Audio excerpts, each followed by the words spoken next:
Yan, so good morning mga boss. Ayan, pakita ko lang yung update ko lang kayo dun sa pinamimigay nating manok dahil may nagpapa-update. Idol, ayan, paabutin lang po natin to ng 16k subscribers yung sa YouTube channel natin mga boss.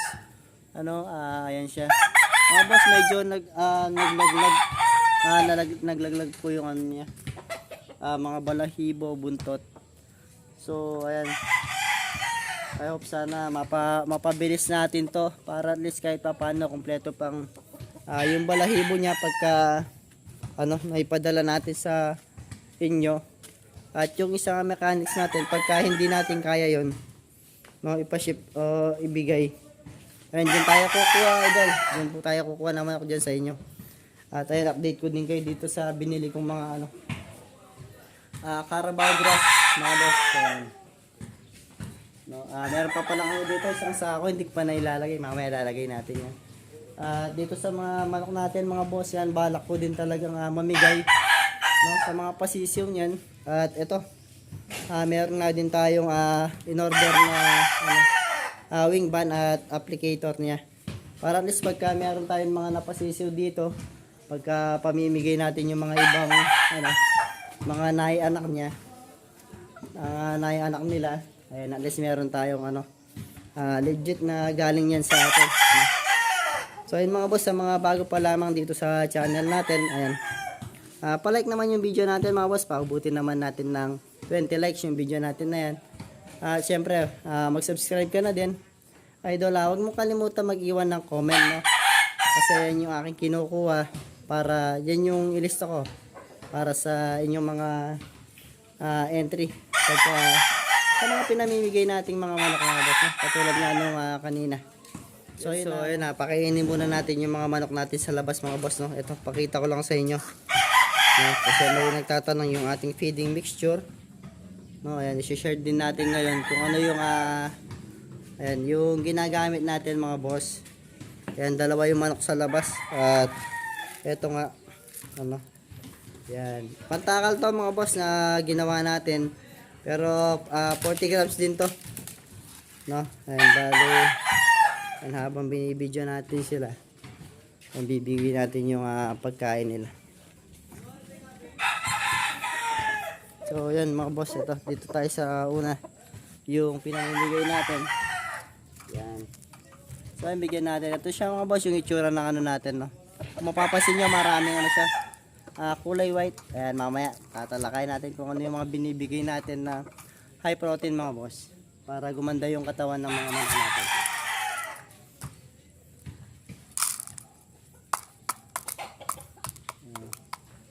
Ayan, punta naman tayo dito sa isa mga boss. Ayan. So, bigyan natin. Ayan mga boss, napakalalakas po kumain yan. Yan. Yung isang ating lemon sweater mga boss. So tara, pakita na natin sa inyo. Good morning mga boss. Ito nga po pala yung ating feeding mixture mga boss. At ito yung ating mga ginagamit mga boss, no? Crack corn ito, no? At ito po ay super hagibis, yung ating merong mga grains, no? Super hagibis mga boss. At ito yung ating isa pa sa mga pinaka gusto kong hinahalo natin mga boss, sackflower mga boss. Napakataas po ng antas ng crude protein nito, na kinds of seed siya mga boss, pero yung protina nito napaka-solid mga boss. Talagang gaganda yung katawan ng manok ninyo. At ito naman pong pellets natin, ito po ay Integra 3 mga boss, no? Ito yung mga pinaghalo-halo na natin. At ito po yung magiging itsura niya. Kung mapapansin nyo mga boss, yan. Marami pong white, Ayan, lapit natin ng konti.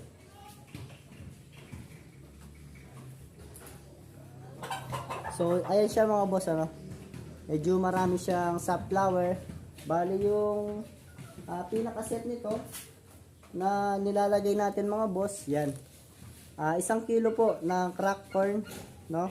Pwede rin po yung mga whole corn mga boss, kahit na crack corn yan, pwede yan. Tapos ito po ay super hagibis mga boss, yan. Napakaganda po ng kanilang mga seeds na nakalagay dito or mga grains. Merong soy, merong mga grits, sorghum, Meron na rin po itong corn pero dinadagdagan pa rin po natin, no? Para at least kahit pa paano ay mas madagdagan po yung carbohydrates. At ito mga boss, try nyo i-search mga boss sa flour. Check nyo po yung crude protein nito. Kahit pagkumparahin nyo po yung crude protein po ng beef na pang dog food mga boss, ikumpara nyo dito mga boss. Kinds of seeds lang to pero yung crude protein nito napakalakas or napakataas po ng binibigay. Kahit sa mga ibang pellets mga boss, i-search nyo, ikumpara nyo po kung gaano kataas mga boss yung binibigay na crude protein nitong buto na to. Ayan, napaka-solid ito mga boss kasi nakikita ko rin may mga gumagamit ng mga dyan yung sa mga nagkakalapate mga boss, ginagamit na rin to. Ayan, subukan nyo mga boss, ihalo sa patukanin nyo, no, sa pagkain. Ayan, para at least gumanda yung katawan ng manok ninyo. Kagandahan mga boss, so protein siya, hindi po talagang tataba yung ating mga manok dahil good siya, good for talaga siya, mga muscle mga boss, no. Yan, malelesen din yung fats. So kahit na alam naman natin mga boss, no, yung mga ibang pellets talagang kompleto na to. Yung mga set nila, kung mapapansin nyo kahit durugin nyo man to mga boss, meron na po itong mais. Pinaghalo-halo na rin ng mga iba't ibang sangkap na naanuhan na po ng mga veterinary o ng mga sa agribet. Yan, pwede na kahit ito lang mga boss. Kasi meron nagtatanong sa akin, idol, pwedeng puro pellets lang ba? Gaganda ba yung katawan ng manok ko? So, yun idol, masasabi ko, pwede naman. No, kanya-kanya gusto lang yan o may mga dahilan kasi halimbawa ako ito. Yung sa mga bata-bata na 7 months to 8 months old, talagang hinahaluan ko na ng greens mga boss para sa akin lang mga boss, na kung meron din kayong alam tungkol dito, ayan, pwede kayo mag-comment sa comment section natin. Para at least po, masanay po yung aking mga manok o yung mga balon-balunan ng aking manok na bumilis po yung panunaw nila, mahasa na. No, kumbaga para matrain yung kanilang balon-balunan para pagdating ng panahon, magamit po nila ng mabuti. At hindi rin po ako wet feeding. So ito mga boss, na-observe ko dati, ginagawa ko rin yun na puro pellets lang, pero masasabi ko iba po kasi yung laro nila. Pag puro pellets lang, parang iba po yung laro nila. Maganda po yung katawan nila pero hindi naman po sa mga boss, hindi ko sinisiraan yung mga puro or gumagamit ng pellets. Medyo ampaw po silang maglaro. So pasensya na dun sa natin, sa word natin na yun. Pero talagang siguro kanya-kanya lang kung gusto nyong gamitin boss. Yung masasabi ko, kanya-kanya lang talaga. Kung puro pellets lang yung gusto nyo, pwede naman po yan. No? O kung gusto nyo gumamit ng feed maintenance na wala nang talagang hassle, kahit Enerton na lang mga boss, no? Pwede naman yun yung Enerton. No? Dahil nakamix na rin po talaga yun. So yung sa akin, ito yung mga ginagamit natin mga boss. So pwede yung itry. Bali yung set nito, 1 kilo po.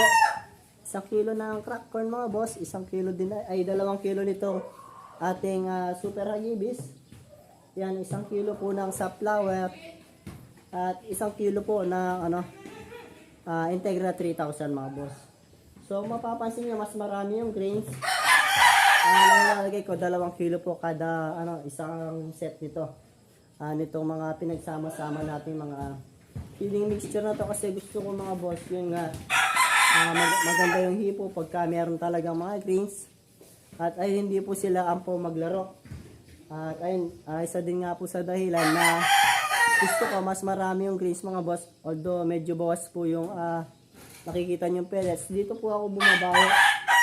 Kinds of seed siya mga boss, itry nyo i-search. Maniwala kayo sa mga boss, napakataas po ng binibigay na antas o crude protein nitong ganitong klaseng buto mga boss. Safflower, i-search nyo mga boss, napakasolid nito.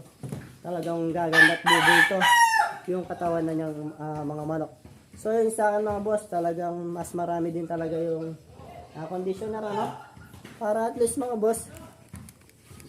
So yun nga, masasabi ko sa inyo, talagang mas kahit advice ko lang din para sa inyo, yun nga, dagdagan nyo rin yung